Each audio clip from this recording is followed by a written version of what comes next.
position de l'Ouganda dans la crise que la RDC traverse dans l'est de la République démocratique du Congo.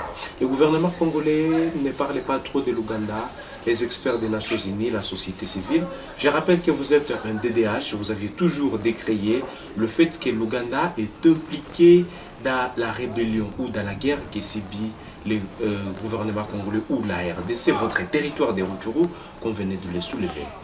Pourquoi est-ce que le gouvernement congolais ne pointe pas aussi du doigt d'une manière directe l'Ouganda dans cette guerre? Sans oublier qu'il y a une opération dénommée Ushuja dans les Grands Nord qui vise à neutraliser les terroristes MTN Nalu. Que pensez-vous de ça? Bon, en fait, moi je pense que notre gouvernement, je pense qu'il ne veut pas faire face à des pays au même moment. Je suis convaincu que notre gouvernement sait très bien que l'Ouganda est derrière, très impliqué dans cette question du M23 parce que la frontière Bunagana est ouverte, il y a les relations entre l'Ouganda et la partie M23, plusieurs membres du M23 vivent en Ouganda. Chaque fois, les fils de Museveni tweet ou fait des déclarations de soutien au M23, de la politique de Kagame. Notre pays le sait très bien, mais je pense qu'il préfère évite ou préfère l'ignorance, préfère éviter d'entrer en confrontation directe avec l'Ouganda parce que je pense qu'ils essaient d'évaluer les forces déjà face au Rwanda. Maintenant, si on y ajoute l'Ouganda et les faiblesses, est-ce que si nous entrons en front contre les deux pays directement, est-ce que ça va nous fragiliser? Et je pense que déjà le Congo est au piège parce qu'il y a déjà un accord d'opération militaire conjointe avec l'Ouganda, donc l'opération Shuja.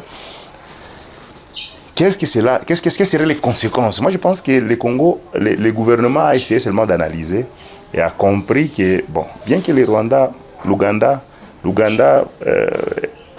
soit une partie prenante, mais le principal, c'est le Rwanda. Si on arrivait à trouver un terrain d'entente, si on arrivait à faire pression sur le Rwanda, et que le Rwanda, donc comme maillon fort de la chaîne, capituler l'Ouganda, ça sera automatique. Moi, je pense, ça c'est ma propre réflexion. Mais moi, je pense que c'est aussi hypocrite et naïf. Parce que déjà, on sait que la prise de Bunagana, c'était en tout cas avec l'appui de l'Ouganda. Les Ougandais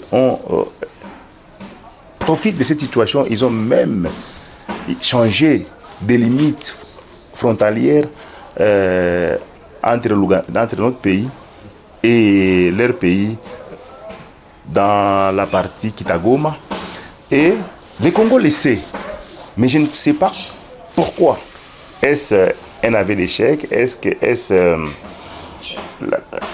conscient que nous ne ferons pas face aux deux pays? Donc, ce sont les questions. Et moi, je pense que notre gouvernement s'est senti dans une incapacité d'aller dans un front avec les deux États. Et pourtant, c'est clair. Déjà, notre adhésion à l'EAC nous a affaiblis. Parce que tous les États de l'EAC se sont ligués contre... Aujourd'hui, il y a un procès contre le Rwanda, M. Jojo Kabata. Il n'y a pas un procès contre le Rwanda. Il y a un procès entre la RDC et le Rwanda. Voilà. Et le plaignant, c'est la RDC. Reste à voir ce que sera la conclusion. Reste à voir. Donc, parce que... Vous y faites foi? Je n'y pense pas. Moi, je pense que l'issue est connue d'avance. L'issue est connue d'avance. Je ne pense pas que l'EAC va répondre favorablement aux intérêts de la RDC. Déjà, nous avions chassé la force régionale de l'EAC ici au Congo parce qu'on a pensé, on a estimé que l'EAC était complice avec les M23. Ils cohabitaient dans les zones qui étaient sous leur responsabilité avec les M23. L'Ouganda, il y a des barrières entre Rutshuru et Bunagana où les Ougandais et les M23 percevaient des taxes ensemble. Donc c'était en tout cas un mariage. Déjà le président avait cité que le président Ruto avait manifesté sa position dans ce conflit. Déjà. Et c'est le Kenya qui reçoit. Donc, le procès c'est au Kenya. Déjà, et puis la RDC sait déjà que le Kenya avait pris position pour le Rwanda. Dans la région, il n'y a que le Burundi qui ouvertement soutient la RDC dans cette zone de libre-échange. Donc, moi, je pense que c'est perdu d'avance. Je n'y crois pas. La solution diplomatique, la solution militaire, que pensez-vous? Quelle entre les deux pistes qui pourra vraiment mener la solution sur la crise? Moi, je pense que la solution militaire serait la meilleure, mais elle est en train d'échouer. Elle est en train d'échouer, nous ne savons pas si c'est l'incapacité militaire ou la faiblesse de notre armée. Pourtant, on dit que les FARDC ont monté tellement en puissance. Chaque fois, depuis que la guerre a commencé, nous sommes dans les cessez-le-feu et nous ne sommes que dans la réaction. Jamais nous en avions lancé une offensive contre les M23. Ni t'étais en tout cas les Wazalendo, les vrais, pas ces bandits qui endeuillent la ville de Goma, parce qu'il y a les vrais Wazalendo, des vrais patriotes qui se battent contre les agresseurs de notre pays et ils sont en train de mourir. Donc au péril de leur vie, ils sont en train de se sacrifier pour libérer ces espaces. Mais notre armée loyaliste,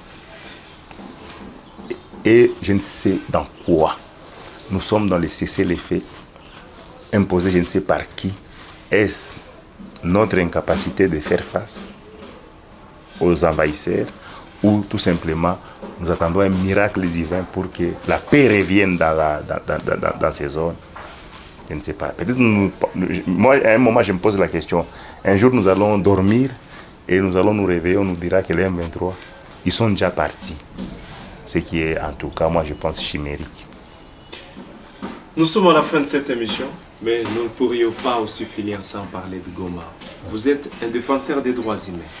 Plusieurs personnes vous entendent et ils admirent, deux fois, laisse-moi le dire, devant la caméra, ils admirent le fait que vous haussez votre voix en fait de défendre ces milliers de compatriotes qui souffrent aux alentours de la ville de Goma.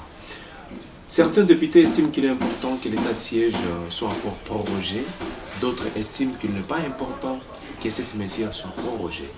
Vu tout ce qui se passe à Goma, dans la province du Nord Kivu, quel est votre message face à la population du Kivu et quelle est votre pensée sur les prorogations de l'état de siège dans la province du Nord Kivu et de l'Ituri? Parlons, on va finir. Merci beaucoup. En fait, l'état de siège, c'est une mesure constitutionnelle, exceptionnelle et temporaire. La prorogation ou non de cette mesure devait dépendre de son évaluation. L'état de siège a été instauré pour mettre fin au massacre à l'époque à Beni, restaurer l'autorité de l'État dans toute la province et mettre fin à l'impunité. Parce que plusieurs acteurs politiques étaient cités d'être des financiers des groupes armés. La première question que nous devons nous poser, cette mesure est-elle efficace sur base de l'évaluation? Si nous pouvons voir la dégradation de la sécurité dans la province, le massacre continue à Beni, l'occupation de plusieurs territoires par les M23, l'activisme des porteurs d'armes dans la province, la justice au service des militaires pour dépouiller les pauvres citoyens de ces maigres ressources, la surtaxation dans la ville, en tout cas, et pourtant nous sommes dans cette situation je peux dire que nous sommes une zone sinistre. À mon avis, l'état de siège a échoué. Et pour plusieurs raisons. La première raison est que le militaire ont fait du business leur priorité et non la sécurité des populations et de leurs biens. Et vous verrez que les résultats tant vantés par l'état de siège, c'est qu'ils ont doublé la mobilisation des recettes. Ils ont triplé la mobilisation des recettes. Mais la question qu'il faudrait encore se poser est que si un enfant apprend que son père de famille a doublé son salaire, il faut que l'enfant le voie dans son assiette. Nous ne l'avons pas vu. Nous avons vu le pouvoir d'achat des citoyens baisser sensiblement. Parce que, et ça s'explique, toutes les voies qui relient Goma au territoire sont bloquées. La ville de Goma dépend encore une fois, triste réalité, du Rwanda sur le plan alimentaire. Les carburants que nous consommons ici passent par le Rwanda. Les forces de l'EAC, quand ils sont venus ici, sont passés par le Rwanda. La nourriture que nous mangeons vient du Rwanda. Donc, parce que nos territoires, et ça, c'est entre dans leur plan, pour être fort économiquement, ils déstabilisent nos villages pour rendre la vie difficile dans la ville et que nous puissions... il y a eu aussi naufrage. Ouais, ça aussi c'est... Ça aussi. Il y a la grande responsabilité de nos dirigeants qui devaient s'assurer que toutes les mesures sont prises pour la sécurité des personnes qui utilisent la voie lacustre. Mais aussi il y a le fait que la route Minova-Goma est fermée. Et la raison est connue, la guerre. Donc moi je pense que en ce moment ce qui est plus important, c'est qu'il faudrait laisser les militaires s'occuper que de la guerre. C'est leur principale mission. Ne pas distraire le militaire par la gestion administrative de la province. Et laisser les militaires se concentrer que sur des questions de guerre, de sécurité. Et permettre aux civils de réorganiser la province. La sécurité, doit être participative. Il faut qu'il y ait une bonne collaboration entre les autorités et les civils. Déjà, la population ne sent pas les militaires se soucier de leur bien-être, se soucier de leur protection, se soucier de leur sécurité. Déjà, vous ne pouvez pas maintenir une telle mesure et pourtant elle est improductive. Donc, moi, Josué Kabanza, je suis pour ceux-là qui pensent. Soit il faut lever totalement l'état de siège, soit progressivement, en les requalifiant. Par exemple, on a un gouverneur militaire, on a un gouverneur civil. Un gouverneur civil qui gère la question de l'administration de la province et les gouverneurs militaires qui a un droit de regard sur la gestion de la province, mais il est plus concentré sur les opérations militaires. Et ça peut aider. Et puis on a des ministres, on a l'Assemblée qui fonctionne parce qu'on a élu, le peuple a élu des députés provinciaux. Vous ne pouvez pas, en même temps, le fait qu'il y ait élection au Nord Kivu dans un espace sous état de siège, c'est une violation de la Constitution. Et vous ne pouvez pas maintenant demander au peuple de voter leurs représentants et leur interdire maintenant de contrôler la gestion de leur province. Parce que l'Assemblée provinciale n'a aucun pouvoir sur les militaires. Ils ont été élus pourquoi? La population les a élus pourquoi? Si ils ne peuvent pas défendre les intérêts des populations qui ont décidé qu'ils soient leurs représentants. Merci, on est à la fin. Un message, un mot pour toute la population de la province de Kivu, surtout les ressortissants de Rutshuru aujourd'hui frustrés de cette nouvelle qui vient de Rutshuru disant que Patrick Kandeze a été intronisé comme le chef coutumier toujours dans les territoires de Rutshuru. À toute la population du Nord Kivu, moi je dirais que nous devons être prêts pour le combat, prêts pour défendre notre province. Ce qui se passe actuellement à Rutshuru, l'intronisation de l'imposteur Patrick Ndeze, peut arriver partout ailleurs. Actuellement, le territoire de Baoundé, la chefferie de Bachal est occupé par les M23.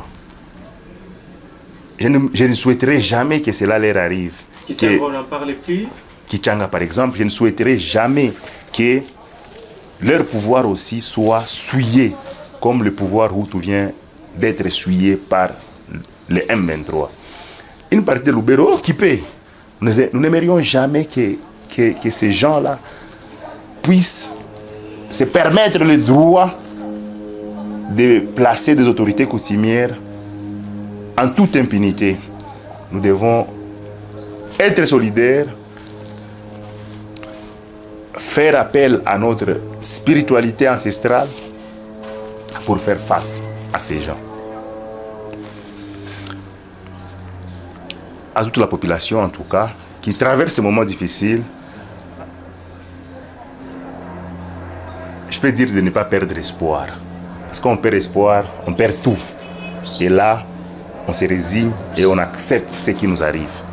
Nous devons rester armés, résilients et continuer à faire face à cette agression.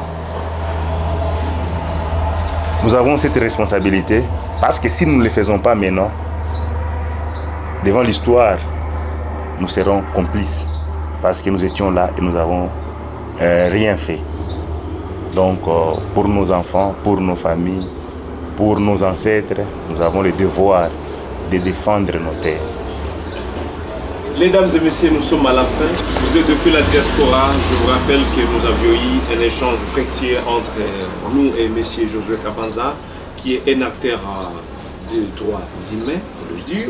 Et il est également un enfant qui vous soucie de tout ce qui se passe en RDC, qui veulent aujourd'hui voir le rétablissement de la paix de la région du Kivu. Nous vous disons merci de nous avoir accueillis. Nous espérons vous revoir à la prochaine, peut-être pour d'autres actualités. En tout cas, c'est moi qui vous remercie. Je remercie tous les téléspectateurs qui nous ont suivis et nous leur disons que jamais nous n'allons, en tout cas jamais nous ne trahirons notre pays. Ceux-là qui sont dans la diaspora, c'est quoi le message? Ceux-là qui sont dans la diaspora, continuer à se mobiliser devant les ambassades, pour maintenir cette pression contre nos autorités, parce que c'est eux qui ont le mandat d'assurer notre sécurité, notre protection. Ne nous trompons pas de cible, ne cherchons pas les coupables ailleurs. Les premiers coupables, les premiers responsables de ce que nous vivons actuellement, ce sont nos dirigeants. Ce sont ceux-là qui ont été élus pour garantir à la population la paix et la sécurité. Donc ils ont le devoir de nous défendre. Donc la diaspora doit se mobiliser, mobiliser des moyens pour soutenir les déplacés qui sont ici dans des camps, parce qu'en tout cas, récemment, ils ont été enterrés, on dit dignement, mais on n'a pas su les nourrir pour qu'ils ne puissent pas mourir. Donc ils ont survécu aux balles des terroristes, ils viennent mourir dans des camps de faim. C'est triste. Donc nous avons tous le devoir de rester solidaires, de résister, et nous allons en tout cas vaincre. Ce combat, ce n'est pas seulement... Ce combat, c'est pour la survie. Et si nous voulons survivre, si nous voulons restaurer la dignité de notre pays et de nos territoires, en tout cas, nous ne devons pas baisser les bras. Monsieur Josué Kabanza, je vous remercie. En tout cas, c'est moi qui vous remercie.